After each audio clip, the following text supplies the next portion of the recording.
Hopefully this mic is also on. But I understand that we have about 50 people viewing the webcast, so I'm hoping that we have an opportunity to hear from them and get some of their questions in. So I'm going to take the moderator's prerogative and start with a couple of questions of my own, and then we'll open it up for discussion. First, I just wanted to open it up to our guests from GAO to see if there's anything that you would want to add to some of these reflections just from your own perspectives about the messages and the reports and the consonants, and to see if there's anything you wanted to say before we open it up.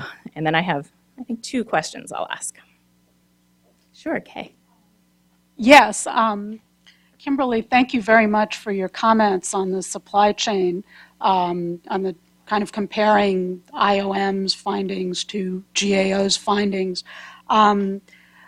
PEPFAR, we agree that PEPFAR has done a great deal, and up to that point where PEPFAR hands the goods over to the partner country at the partner country's central warehouse, up to that, in terms of all the steps that go into forecasting and procurement and making sure the goods are of high quality and are delivered on time and are accounted for and are tested and so on, we saw a great deal of positive evidence of that. And then, of course, we discussed some of the things that PEPFAR has done.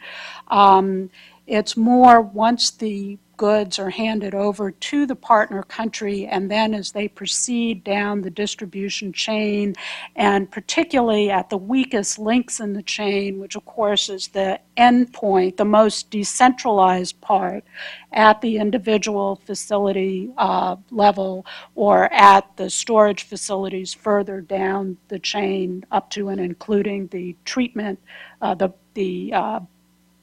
places where the drugs are stored and treatment facilities.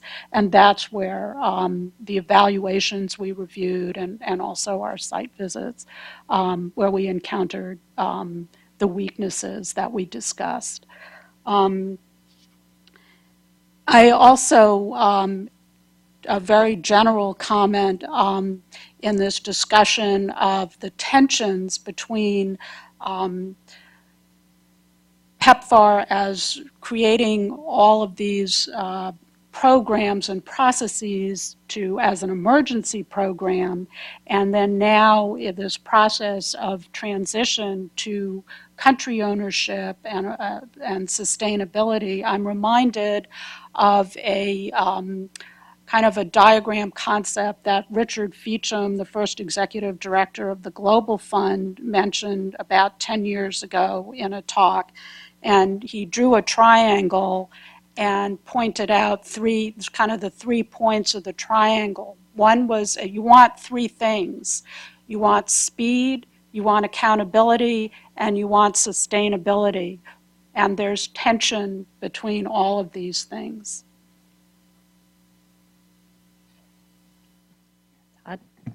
I just wanted to add a list of, add something to your list of things that we had in common that was sort of woven throughout the presentations and then your summaries there. And that was that the IOM evaluation, as well as all of the GEO reports we just discussed, make recommendations to OGAC. And, we started this work in sort of, in the interest of helping our requesters, but, as well as the other committees, make decisions about reauthorization. And early on there were discussions about, should we be thinking about making what we would call a matter for congressional consideration, to the Congress that they should change the legislation in some way. Ultimately, we came to the decision that, the changes that we thought needed to take place, that we could make recommendations to OGAC and that would occur at that level, and there wasn't a need to go, I guess, higher. And of course, we're also monitoring sort of what were the chances and what are the chances of reauthorization at any given point in time. So, but that was one thing that we had in common is that the recommendations we made were all delivered to OGAC. With regard to resources, we had a little envy on our side. I mean, you see the folks in front of you, including some members in the audience, and there's probably some folks who are watching from GAO headquarters. I mean, our team was much smaller, and we didn't have the expert panel. So we worked with the resources we had, and certainly, we did some country visits, but we didn't get out to 12 countries. And then the third thing had to do with scoping you mentioned there, and we had some of our mandated work listed out a number of topics that we decided to take off in chunks, and then the Senate help request letter was a long letter, and we really worked with our stakeholders and our congressional staffers on how can we best do this, and luckily we had the flexibility and the independence to take on specific questions and work with it over time. And so definitely a difference in approach, but and difference in scope, and then how we dealt with the scope that was given to us.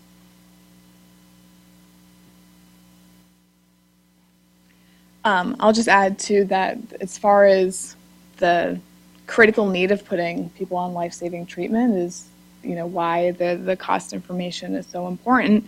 And to do this, you need to know how to allocate limited resources that are becoming increasingly more limited, and do this while also building sustainable programs. So there's a lot of push-pull in the program, and I don't think any of us are envious of the job that they have to do there. But understanding how these pieces of information that we identified and we really evaluated can add to how to make those decisions within the program. And the one point I would just like to make is that, we have a very good working relationship with OGAC, USAID, HHS. The recommendations that we made, there was no significant disagreement by the agencies with those recommendations. I think, we tend to make recommendations that push the agency a little further. They may envision that they would like to do that at some point, and our job is to kind of push and to make a case for doing that, for working a little harder, for planning evaluations, so that you have a bit more systematic process of determining what the results are. A little more of a systematic way of planning for your assistance, for example, in the supply chain, that you formally put down a plan to deal with data consumption data and waste and that kind of thing. And I know sometimes it might be a little bit uncomfortable, but I think that I hope that our recommendations are well received by the agency, and that we have a mutual understanding that it's not easy. If it were easy, you would have already done it. But that there is a case to be made in terms of expanding the program or helping more people with a little bit of more attention, always a little bit more attention on data management. I'm going to ask a question that builds a little bit on what Jane just said at the end, which is thinking about the treatment costs and the coverage gap. And the GAO report had the finding that total treatment costs will increase. And the question is, I know there wasn't really a projection aspect of the evaluation, so this might be a kind of food for thought discussion. But the question is how much we can reasonably expect efficiencies of the kind that have been found to date in drug costs and other treatment costs and other service delivery costs in general, including the supply chain, to free up resources to meet that need versus how much resource mobilization needs to happen. And that's not a PEPFAR specific thing necessarily. So part of that question, which is a little bit of a plant for Kimberly, is what about resource mobilization and some of the messages in our report about that. But so I just open that up to whoever on the panel would like to comment about what we're going to do about this coverage. Yeah, small question. So I'll make 2 points. The first of which is in the country treatment cost studies, there were 8 that have been completed thus far. I think there might actually be 9 by now, but since our report now came out a couple months ago, there were 8 that we included. And half of those did have projections in the reports and tried to identify how different projections would affect their total cost and how they could put more people on treatment and how to best effectively do that. I understand there are also some other models that countries can use that aren't specifically run by PEPFAR but can help them to do that kind of resource planning. And then secondly, as far as looking at other areas where to free up resources, or we've had a lot of questions about what can further drive down costs. I think that we heard in our field work there were certain things such as task shifting from physicians to nurses and delivering care and treatment and other items like that might be able to reduce costs, but there hasn't been much of that has been quantified, especially on a more global PEPFAR level.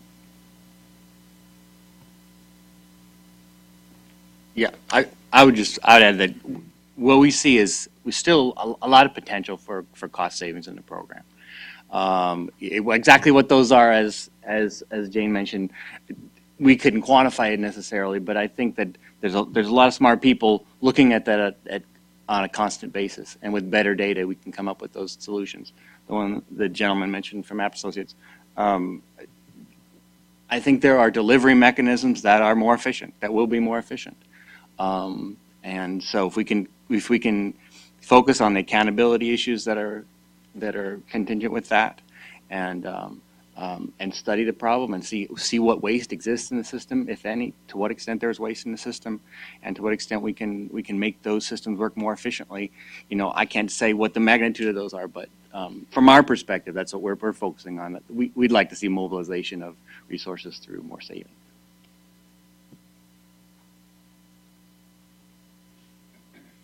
Thank you.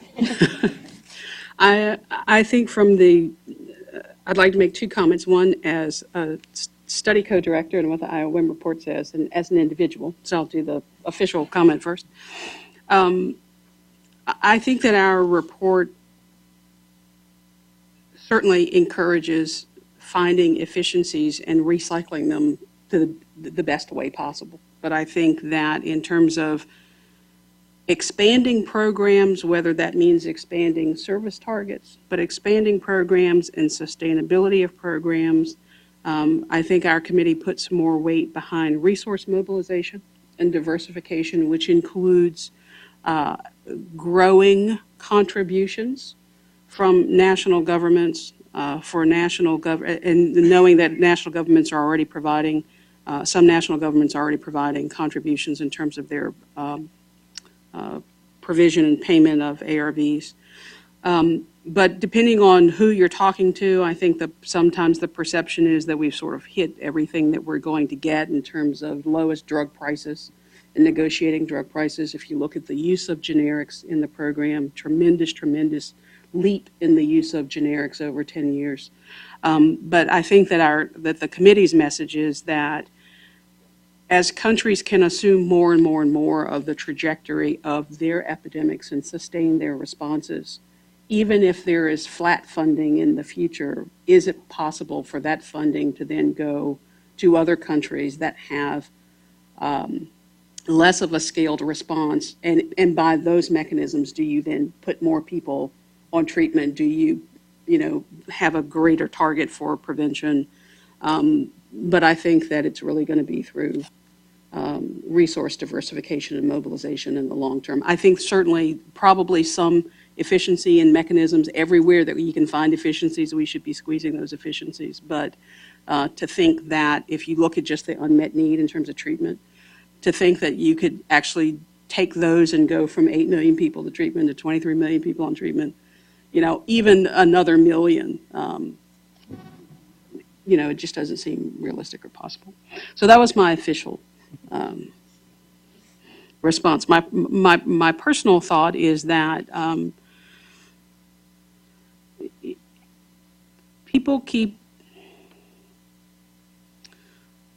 sometimes people talk about efficiencies and costing, and I don't think people are talking about the same things.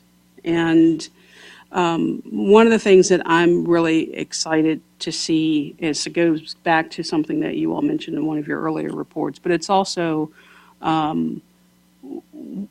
before you even can get to the point of efficiencies, if everybody can just know what services cost, and not so much saying that you need to do treatment costing studies, it's resource intensive, but in terms of the data that's being put together and the financial data that's being put together from countries and from OGAC and from people being able to sit around and use that information in terms of planning and projecting and saying, oh, okay, we have this deficit and we need to do this kind of resource mobilization.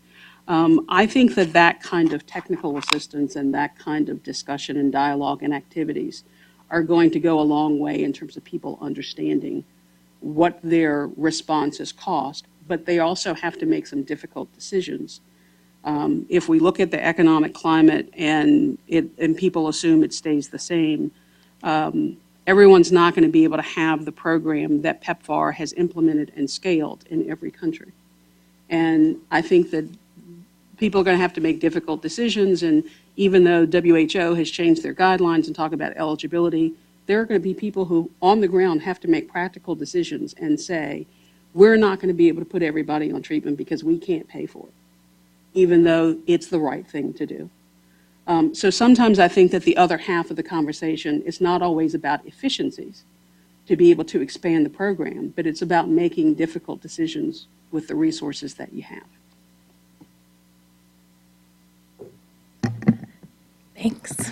So I have another question, but first I'm going to open it up to all of you, so I'll save mine for later. Does anybody have any comments or questions? Brilliant insights and solutions into the sobering reality?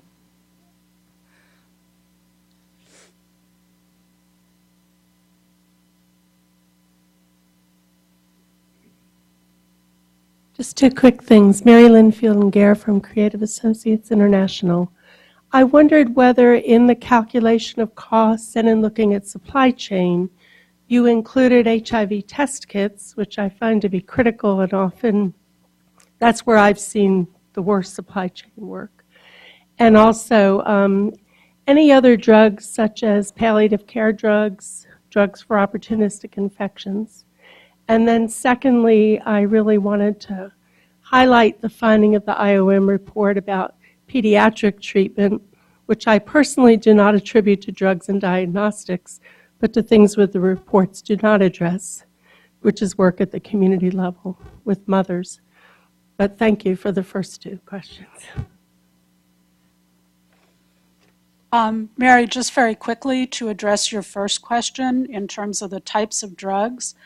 We were looking at ARV supply chains, and the evaluations that we looked at, we wanted to make sure that they at least covered ARV supply chains. Some of them focused on ARVs, others included every kind of public health commodity, including, of course, test kits. So they kind of ran the gamut.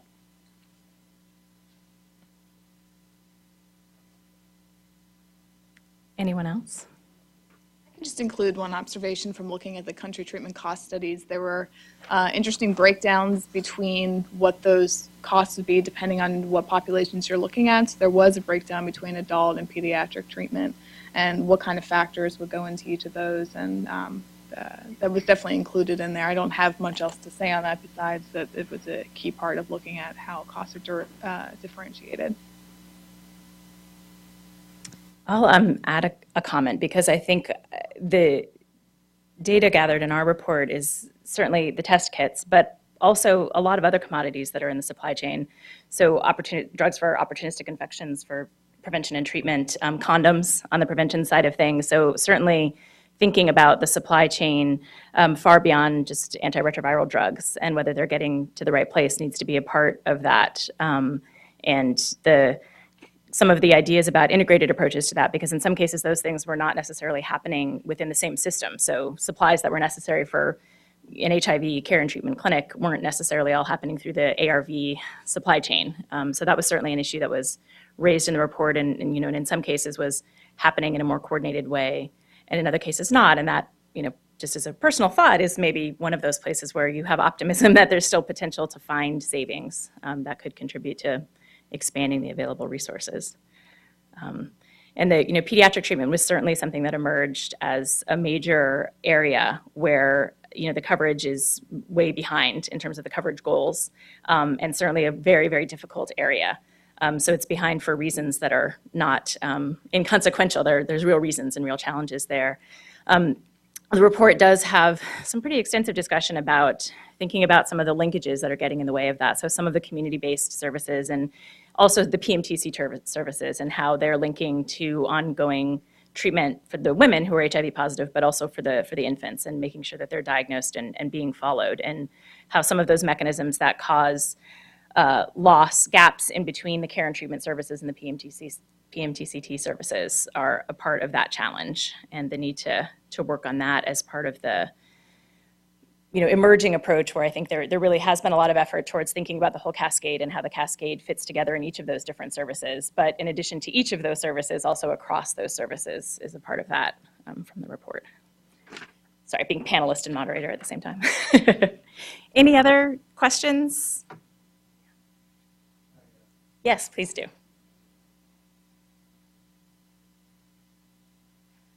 Yeah, so I'm David Dornish from the GAO. I've been involved in pretty much all of GAO's work for the past 10 years, all the reports almost. But one thing that's always occurred to me throughout this work is that there seem to be, there's a lot of variability across countries in the nature of the epidemic, and and both, for example, in terms of some of the epidemiological variables and the like. And Kimberly, you said something about, I think it was in the context of Chapter 6, about there being important variations across countries in I guess some of the results that have been achieved. And I was just wondering if you could elaborate a little bit more on what you found in terms of variation across countries. Are there particular tendencies in terms of the kinds of, for example, if we're talking about treatment programs, are there particular tendencies in the way that treatment programs are delivered across countries or world regions, and also in terms of variations success-wise? It also seems to me another thing that I was interested if you'd looked into is of differences in variability between prevention and treatment programs, both in the way that prevention and treatment programs are implemented, but also in terms of success. So I was just wondering if you could kind of expand a little bit more on that kind of thing. Do you want to go ahead and share your questions so we're not forcing you to stand, and then we'll take them each? Okay. Well, actually, there's some commonality.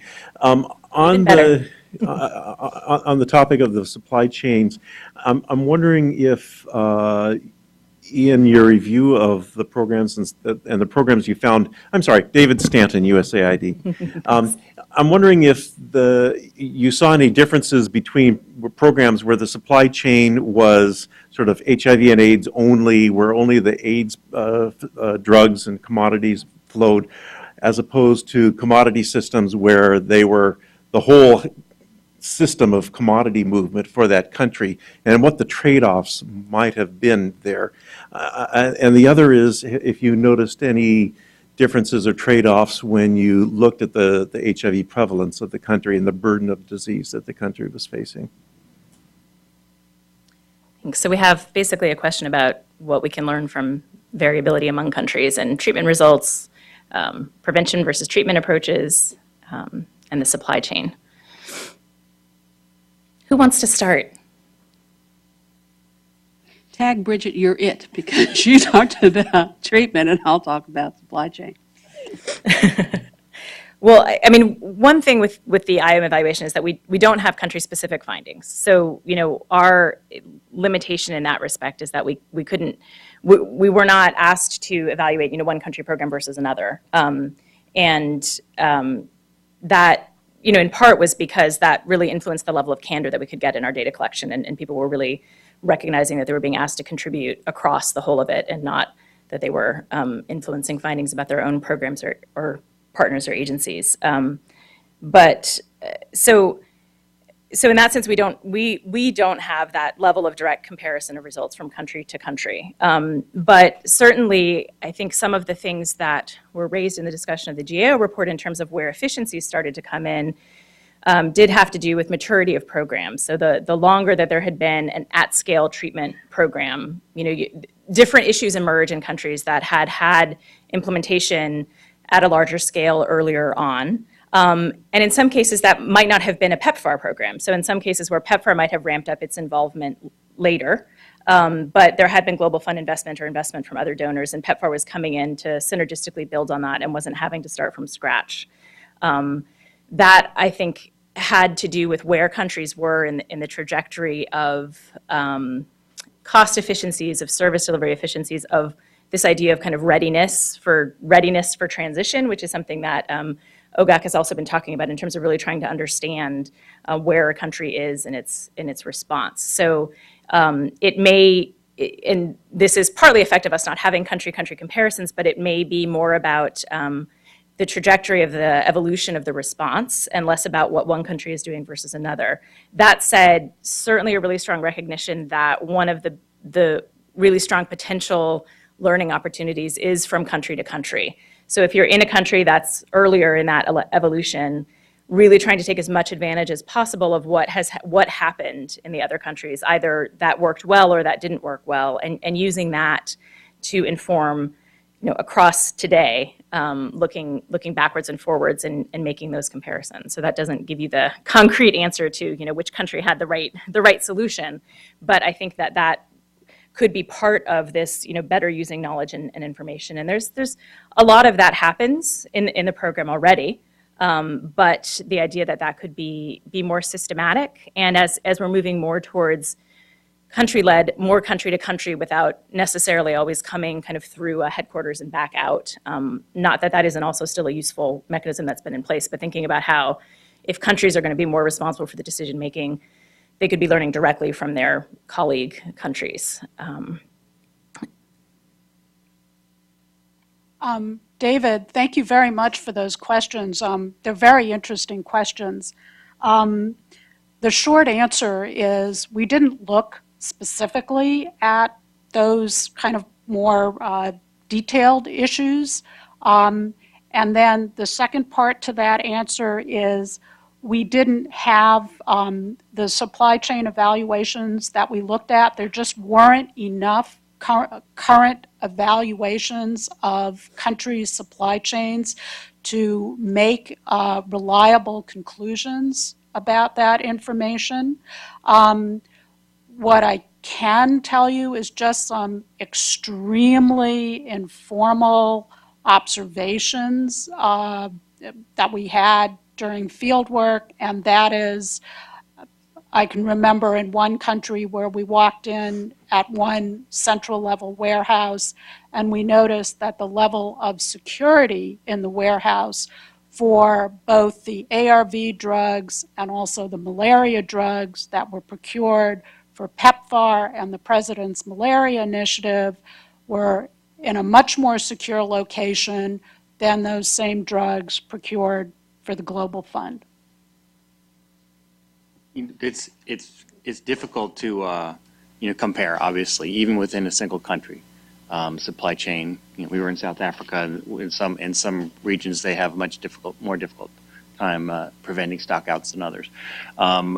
We didn't try to compare, but I would say that a positive outcome of the work that we've done in supply chains is that OGAC, in their response to our report, said that they were going to take a more systematic approach to evaluating the supply chains in all countries. And I think that's what our response would be across all of these. As you said, a more systematic approach to studying the problems would allow for a more systematic way to compare what's working better in some countries than others. As Kay mentioned, we just had a limited number of evaluations that had been done. We didn't personally evaluate the systems ourselves, but we went to look at what data was available. And even with the data available, we had to make sure that we were using current information. And we weren't using reports that were from a few years ago where problems had already been resolved. But so at the end of the day, with so many countries in the PEPFAR program, we draw, even our field work, we try to find a few countries where we can get a smattering of some different situations. But it's so difficult to compare, which is why we always push for a more systematic approach and planning. Kimberly? What I would add from our IOM data, from our primary data collection as well as our site visits, at least on supply chain, some of the things that we could cautiously say is that we could sometimes see a difference between supply chains for health, in that some of those systems seem to have fewer problems than ARV-specific systems. We also, as Bridget said, sometimes we would see that other commodities, health commodities, were in other systems and HIV-related commodities in one system. But this supply chain is also not one that matches with the maturity of the program necessarily in terms of being successful. And one of the things that, in terms of countries that had, I think, the most efficient systems for all elements, including getting past central medical stores and central warehouse distribution and down to the facility level, were countries where there seemed to be some focus on it being country-run and sustainable, and an emphasis on professional training of staff and where they train their staff, even in terms of sort of the things that they would write for publication in terms of being able to share that information with anybody in the world who wants to know about that country's supply chain. So it was, and we certainly didn't, just like we didn't evaluate specific programs or specific countries, we also didn't evaluate specific characteristics of supply chains. But those are just things that emerged in our data when we talked to them, about the entire supply chain and where were their challenges. Oftentimes it sort of boiled down to the same thing. It is in terms of information management, and whether it is, consumption, whether it was the type of system they had for distribution. We saw variabilities with push systems and pull systems, and the greatest system, but the roads, people can't access certain areas for distribution to a local level for 4 months out of the year.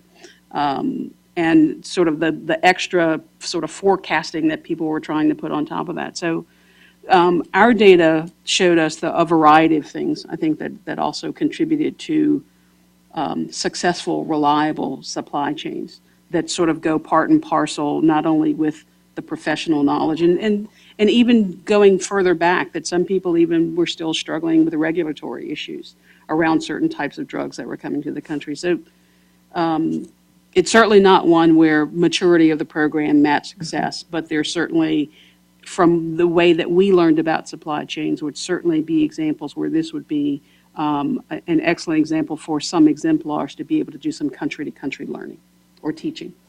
And I would add that although there didn't emerge a really clear effect on all health commodities versus HIV on the HIV supply chain. The supply chain is one of the areas in which interviews and partner countries really identified PEPFAR making a contribution that went beyond HIV. So in places where the PEPFAR contribution to strengthening the supply chain was being used for other health commodities, it was identified as helping areas of health beyond, so some of those indirect non-HIV effects.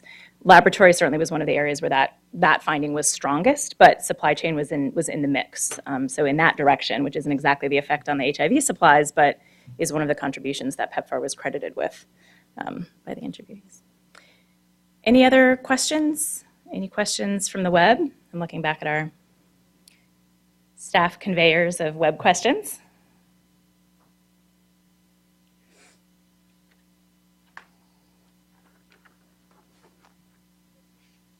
I have a question for Brian and Todd. In the review of the evaluation quality GAO conducted, to what extent did any of the evaluation reports indicate that there was an explicit intention to follow any nationally or internationally endorsed standards for evaluation quality, such as the OECD DAC standards or the Joint Committee standards?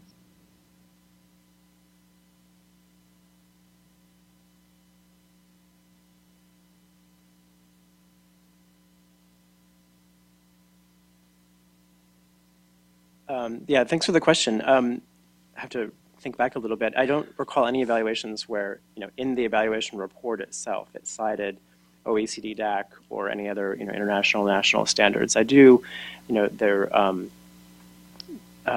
we use those standards that OECD put out as one of our criteria sources when we were putting together our tool, in fact. So, we had OECD, we had GAO, we had USAID, CDC, and then OGAC guidance. And when we were putting together that assessment tool, in fact, where there were areas of overlap, we thought that those were, the most compelling areas to include in our tool. So those elements, went in.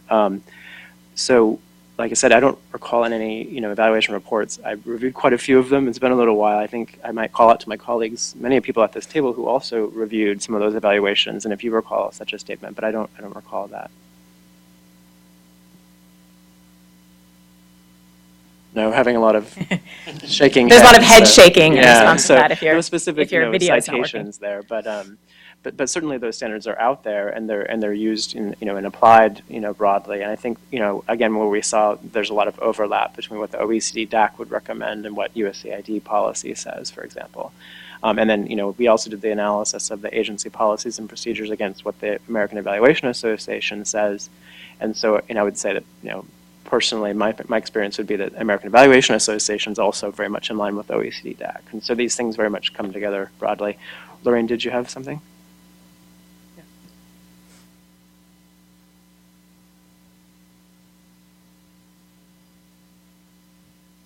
Hi, I worked with Todd and everyone. My name's Lorraine Taro on the report, and I don't remember us doing that, Todd. And I do know that we also did, in conjunction with looking at the evaluations, when there were any kind of planning documents and that went with it, we also looked at that, and it's possible, we didn't actually try to identify what you're asking for as an element, basically. We didn't collect that.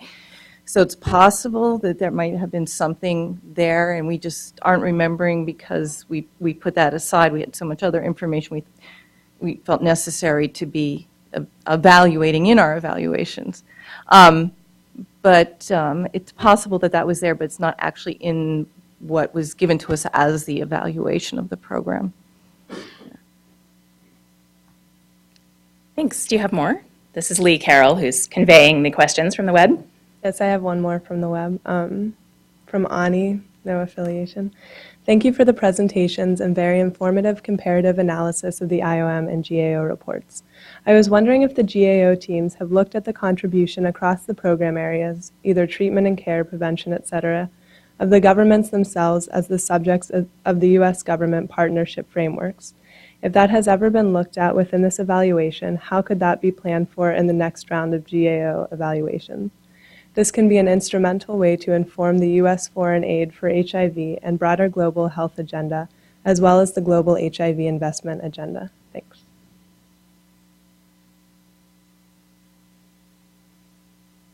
I might just see if I understand the question correctly. I know it's probably hard to interpret off of what you're reading from the web, but is this a question about whether GAO has assessed what partner countries' contributions to prevention, treatment, care, program outcomes are or have been? Is that, what did you all get out of that question? And I think in addition to that, to the partnership framework, kind of partnership process as well. Right. Okay, so we haven't looked specifically at that question. You know, our reviews, the Congress is asking us, you know, to evaluate what is PEPFAR's contribution. So that's been our focus. We did look at, it wasn't covered today, but prior to the 5 reports that you heard about today, we did do some work on country ownership and how PEPFAR is supporting country ownership, and including by trying to align PEPFAR programs with country strategies. And so in that particular review, we looked at the partnership framework process and sort of what were, you know, those were key documents actually for identifying shared goals, and that led to our conclusion that generally speaking, PEPFAR is aligning with national strategies, and therefore the goals are the same, the activities are the same, with some, you know, kind of caveats for where there needs to be room for maybe the U.S. government to push a little bit on programs. The one example that we got was male circumcision, for example. So we've looked at the partnership framework question, I guess, just in and of itself, but that partner country contribution thing there, I think that it's a good question, and it's a relevant one that goes back to a lot of what we're saying about country ownership and sustainability, and to what was mentioned earlier, that, you know, if PEPFAR is supporting any of these programs in country, be they prevention, treatment, or care, they ultimately are national country programs. And so, you know, trying to understand PEPFAR's share or contribution of that is, you know, sort of some sort of requirement that's placed on, you know, by OGAC somewhat through the, you know, congressional legislation, but of course is, you know, something that everyone's curious and wants to know about. So for a U.S. taxpayer, from that perspective, what is, you know, what are we getting for every dollar that we invest? It's a lot of dollars, as everyone knows, and so it's a key question. But I think it gets back to having country systems that start to answer that question at the top, at the high level for national, for the countries we work with, and then from there you can sort of try to adapt and try to drill down and understand PEPFAR's contribution. There's different methods for doing that, of course. Kimberly has also volunteered to comment, which is good because I was going to put her on the spot, even if she didn't volunteer. After 4 years, I knew. ESP. I would just like to add that, as Bridget mentioned earlier, a specific recommendation number in our report, 10-2, if people have an opportunity to look at it, but it talks about continuing to build on the partnership framework implementation process, and we had a chance to actually look at one partnership framework implementation plan from South Africa and talked about that in this chapter. And the recommendation is that PEPFAR continue to work with partner country governments and other stakeholders to plan for sustainable management of the HIV response, and that they should support and participate in comprehensive country-specific planning that includes 6 steps. And again, the message here is that not only do these 6 steps need to occur, which includes identifying gaps, unmet needs, and the fragilities of the response, and encouraging the development of resource mobilization plans to increase and diversify funding, including international country-level funding sources. It's one that we call for there to be a systematic process and assessment for every PEPFAR country in that where PEPFAR is partnering and working. So as much as we expect, and we know that there are 22 partnership frameworks, also seeing partnership framework implementation plans or their equivalents being executed in these countries, and as part of those, and as part of the effort to be able to focus on sustainable response, that these 6 steps are taken systematically and in every country that will provide that information, not only for PEPFAR, but also for the national governments as they come to the table and negotiate who is to do what and what benchmarks will be used to measure that progress of transitioning to a more country-led and country-sustained response. Any other questions or comments?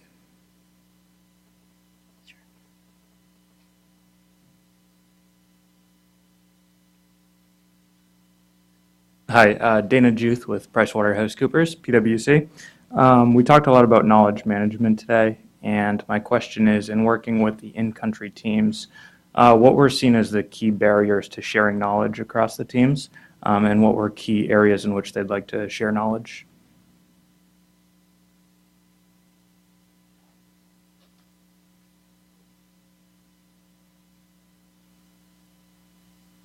Who wants to start with that one?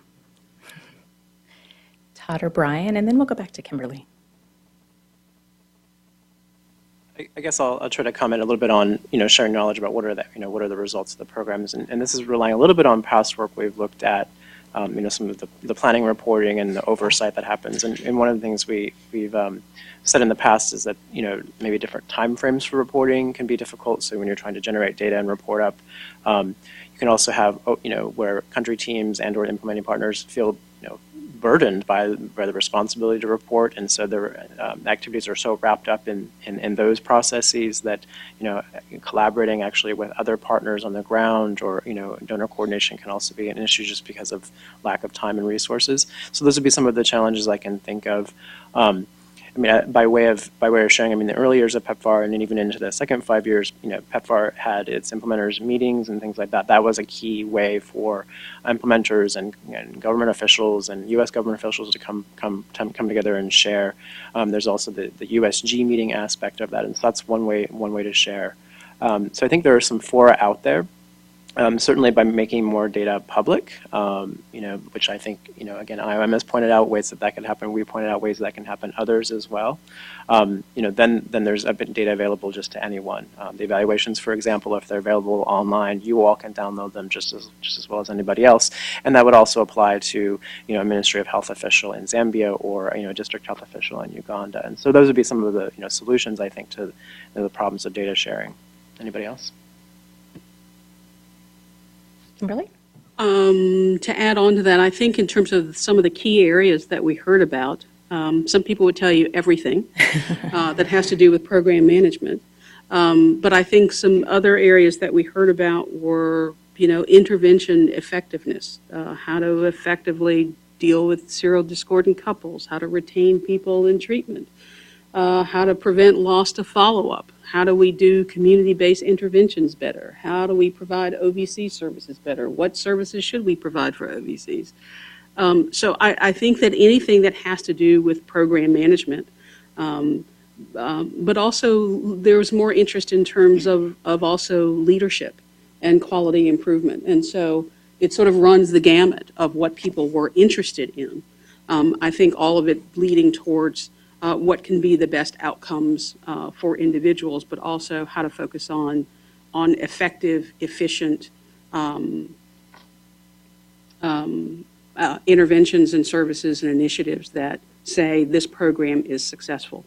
And and people, I think, are really willing. Part of what we were surprised about are the number, sort of the teams and the countries, and one of the unfortunate, well, it's not unfortunate, but one of the decisions that we made is that we don't identify the countries that we went to. So I can't say like Todd and Kay and Brian and Jane have said about, well, in this country we found this.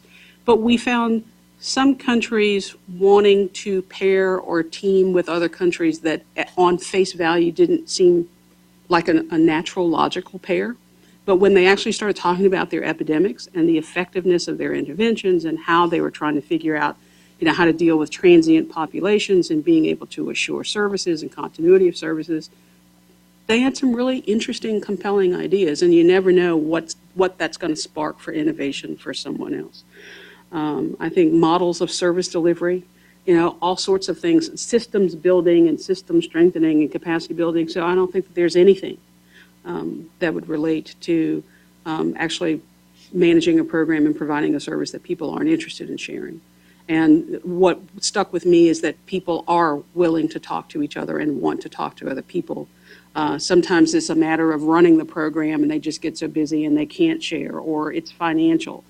Can people build ways that actual implementing partners, even within the same country, get together and talk to each other, much less across different countries, to be able to share knowledge and information, including tacit knowledge and institutional memory.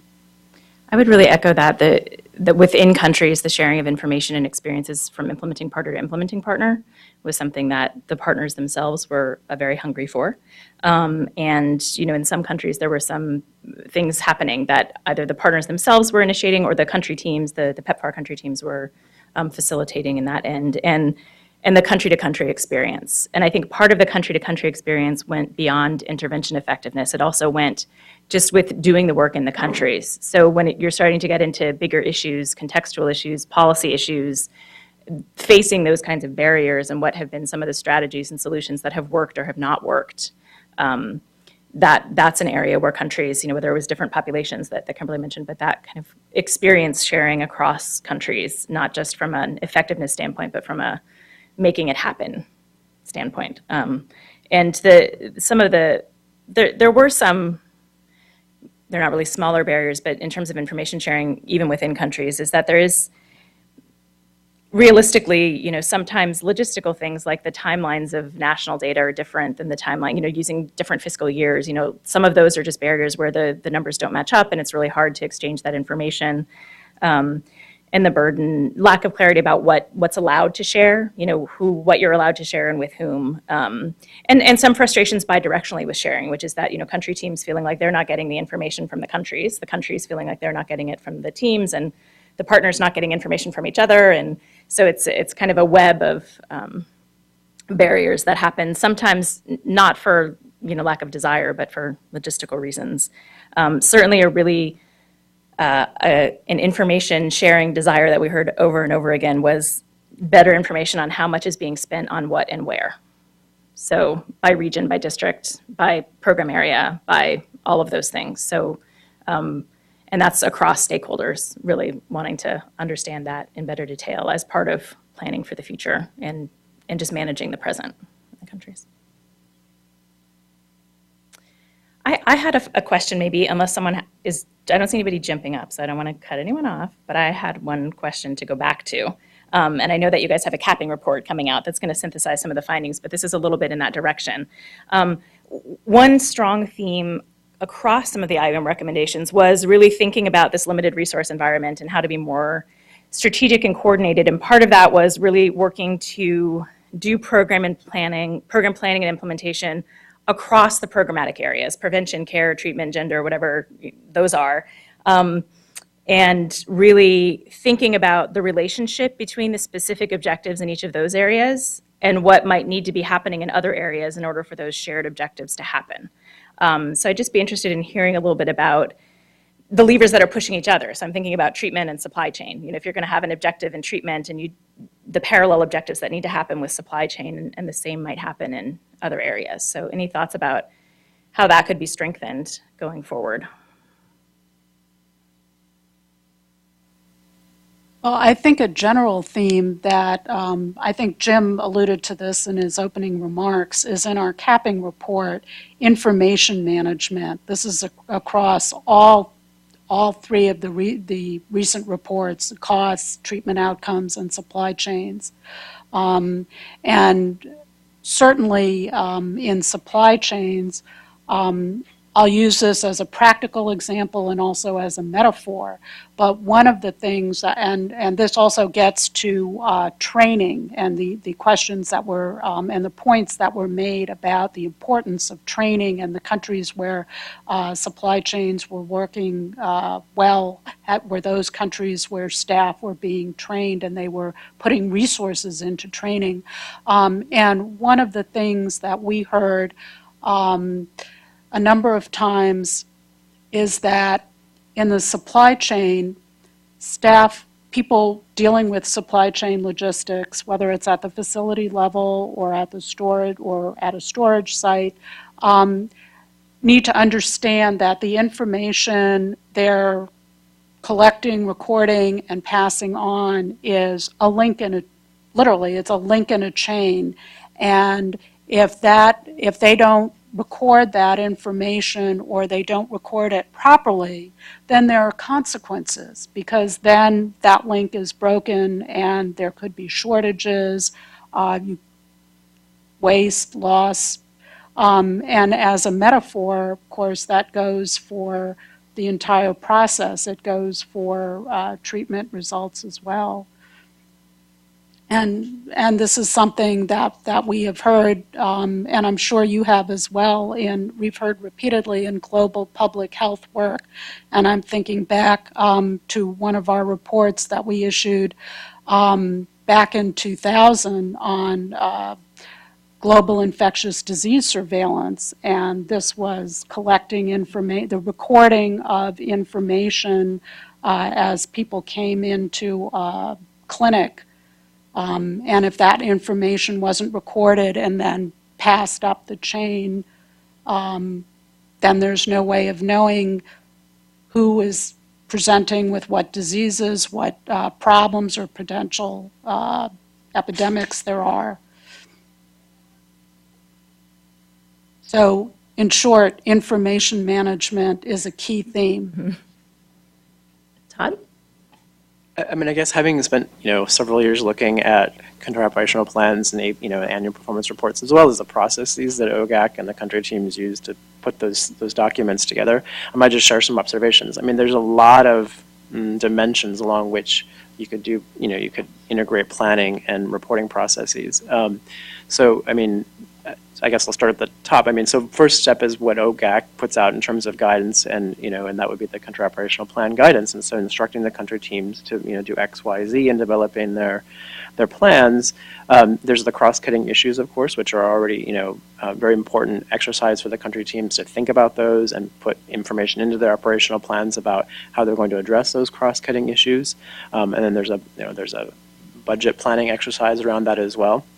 And then there's the next level, of course, so how then the country teams, take that guidance and go through those processes to do that, and that would involve stakeholders on the ground, of course, like the partner country officials, implementing partners, agency officials who are working together as well, and maybe on different technical working groups at the country level.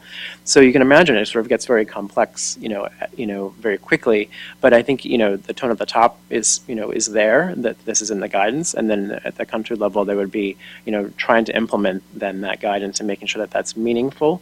And where we, called attention to maybe, another thing to integrate into program planning is integration of evaluation planning into the program planning process. And that's where we thought that the country operational plans should include those evaluation plans. And so, add one more element to the type of coordination that needs to go on throughout that planning process, and, it gets pretty sticky. But those would be, where I would see some opportunities, for that type of integration.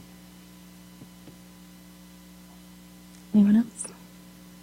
Well, I do think, I can't speak for the GAO staff, but I know it's probably likely true for you as well that the one thing about spending a lot of years from the outside looking in on PEPFAR is that you really start to appreciate the complexities and how many different moving parts there are, and how really broad and ambitious the scope of what PEPFAR is attempting to do in contributing to the HIV response in partner countries. It's the potential for that to be overwhelming is certainly there, but there's already been a lot of places over time where that kind of advancement in strategic coordination has happened, and those opportunities still exist. So there's, optimism for that to happen and be a part of this efficiency and savings and, all of those things that are easier said than done. So that's certainly a theme we recognize, I think, in all of these recommendations is how hard it is to actually do these things and what a really challenging problem we still face in terms of the HIV epidemic globally and in the PEPFAR partner countries. But certainly that PEPFAR's contribution to date, as we keep saying in all of our things, because it's in the evidence that we collected, PEPFAR really has been a lifeline and has restored hope. So there's optimism that transformative response can continue even with the no less daunting challenges that are faced in the next phase. That's my closing thought. But I'm going to pass it over to Kimberly for the actual final word.